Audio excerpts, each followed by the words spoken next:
Now, traders at the Nigerian equities market say they expect mixed sentiments to persist this week as investors continue to cherry-pick sound stocks based on recent corporate actions. Oyinkansola Aregbesola, investment research analyst at ARM Securities, joins me now for more market updates. Oyinkansola, thank you for joining us today. Thank you for having me. We've had more of the numbers come in, but just overall, just a snapshot of the numbers from the banks that have come in so far. What story are these numbers telling? Okay, so I mean, we've seen GTCO rather, release their financial statements over the weekend. We see a jump there in their non-interest income, grew by about 319.9%, to about 358 billion naira, and that was not actually surprising, looking at the fact that there's the case of the FX liberalization policy that was implemented just before the end of first half of the year, and we saw that GTCO recorded about 324 billion FX gains, so that actually pushed their non-interest income performance up by that 319.9%, and so it impacted their profitability. We saw PAT grew massively in the period.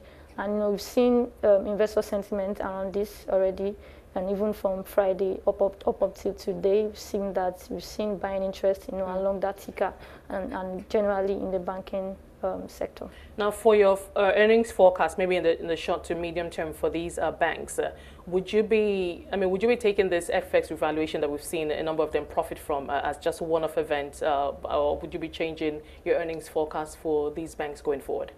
Okay, so for this year, we should expect to see like robust earnings performance from this bank, majorly because of the FX liberation policy. So it should still fit into their 2023 full year performance. However, looking forward to 2024, it would actually depend on whether there will be like a major devaluation in the naira. That would determine whether we should see like an upshoot that we saw in their H1 2023 results. I imagine, this is a new month, and usually at the end of the month into the first week of September, portfolio managers need to rebalance their portfolios and look at what stocks they want to, maybe they're overweight and just want to shed or add, etc. What kind of rearrangement do you imagine portfolio managers are having with their investments? And just looking at the OSHA index, also up at over 68 points. But talk to us about what kind of stocks would typically be attractive in a basket. Oh, okay. So I would say the stocks in the banking sector, obviously. Looking at expectation of higher earnings, and especially looking at this is earnings season, and this bank will also declare dividend. So sorry to put in, for the dividends, would investors be expecting higher payout, or would the banks focus more on retained earnings? Okay, so there are different banks with their different strategies. So I would expect to see like a mixed events of this, of the expectation of probably them retaining their earnings or paying more. So we would definitely see a lot of banks declare dividend to shareholders. So in terms of tickers, that portfolio managers might play in, definitely the banking guys, looking at the positive sentiment around the sector at the moment, it's something that they will look at taking advantage of in the short term. And of course, some tickers in the consumer goods sector. Dangote Sugar is really doing well in the past few weeks, and seeing Bua Foods as well, seeing the positive sentiment around that ticker, when they release their financial statement as well.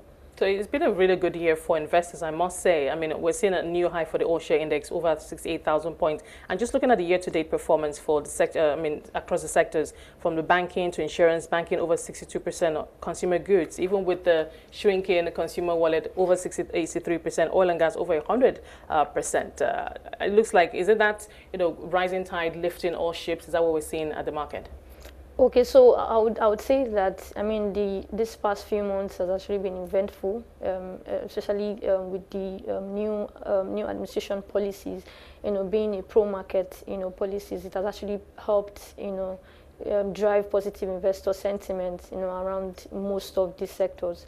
I mean, we see that the only sector that has been a bit of a lag back is the telecommunication sector. I mean, the fact that they had to like take beating those on FX FX losses. yeah. So, but barring that, we've seen positive sentiment in most of these sectors. So I would say that the policies are actually helping, and if we see more of these policies come to light, with the help keep positive investor sentiment. Are you reviewing your return forecast? Because at the beginning of every year, investment houses, you have your forecast for where the all-share index will end. At the end of the year, when September, heading quickly towards the end of the year, and at 68,000 points right now. Would you be reviewing your return for the NGX at the end of the year? Yes, definitely we would actually do that. I mean, looking at the year-to-date performance, so that about 31% plus. I mean, and looking back at the beginning of the year, would actually have seen this come to play. So that would definitely feed into our readjustment of our forecast. Talk to us about the stocks that you have on your radar that you like at the moment, and why. Talk to us about their fundamentals. Okay, so aside talking about the banking tickers, yes, maybe let's leave the banks out. Okay, so leaving out the banks, I would say M10 is actually still. I mean, looking at their fundamentals. I mean, despite the fact that they actually took beatings from the FX losses, it's actually like one of the good tickers to play in. Looking at their fundamentals, basically, they have these strong fundamentals, and they consistently pay out dividends. So I would say that's actually a ticker to look out for. Okay. But when we move on to the consumer goods sector, the Dangote sugar, for example, it's a good. I mean, specifically when they're also aligned with NASCON. I mean, the proposed acquisition would also help them in that line. And of course, I think for now, let's leave it there. We're actually out of time. Thank you so much, Oyinkansola, for talking to us today. Oyinkansola Aregbesola, Investment Research Analyst at ARM Securities, taking us through trading at equities market here in Lagos.